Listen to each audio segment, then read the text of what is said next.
Hello and welcome. Thank you for joining me. I am Tadeu Coelho. In this lesson, we'll be talking about embouchure. Embouchure is the shape of your lips on the lip plate of the head joint. The first concept I would like to mention for embouchure is to keep the corners of your mouth low or in a neutral position.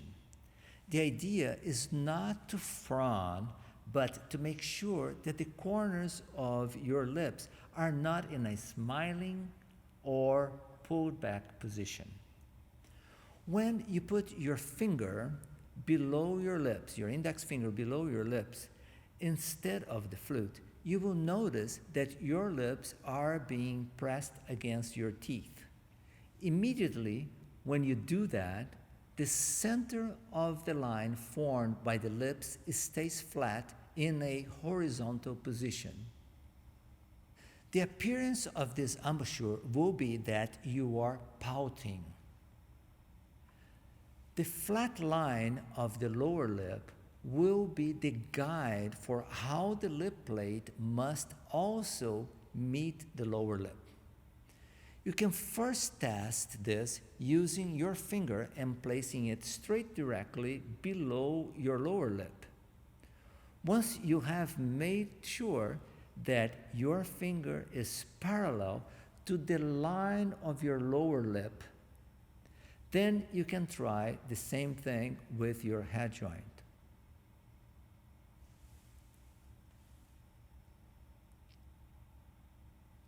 I will demonstrate now the angle of the flute and head joint now with my whole flute for you to see.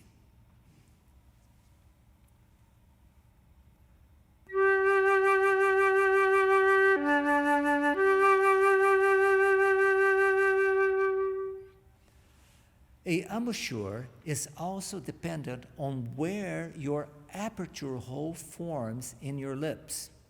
The aperture is the actual opening of your lips where the air comes out when you play. The position of the lip aperture can vary greatly from player to player. Therefore, knowing the basics of embouchure will be of great benefit. The center of your aperture determines how far outward or inward your head joint needs to be placed in order to line up properly. The best way to start is in a parallel position. My lips, the aperture forms exactly at the center, so when I place the flute, it's pretty much in a parallel position.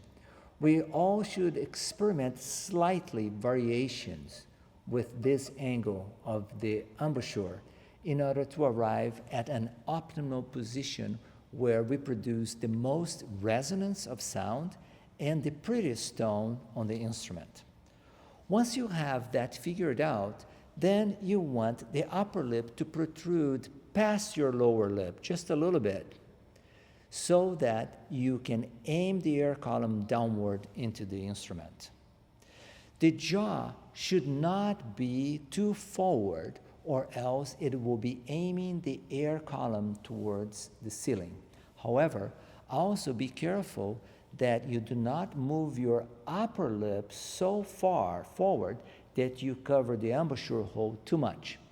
Always look for the optimal position where you have the greatest resonance and beauty of tone. Always use a mirror for reference.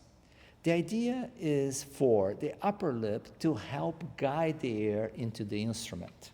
When working on embouchure, it is also important to notice how much pressure your lips are exerting against each other. Make sure not to pinch the lips too much or keep it too loose. Please note that the space between your teeth will change your embouchure also. Notice that when you drop your jaw, you will be most likely covering more of the embouchure hole.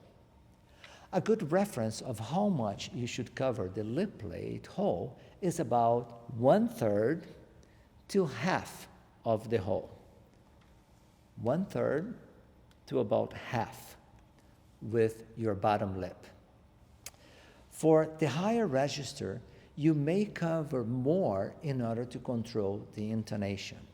Embouchure can be a tricky concept to explore on your own and also in a video like this. Please feel free to contact me if you have any questions or would like a private lesson. Thank you for joining me in this introductory lesson on embouchure. If you enjoyed the information in this video, don't forget to like and subscribe to the channel, and feel free to share this video with others.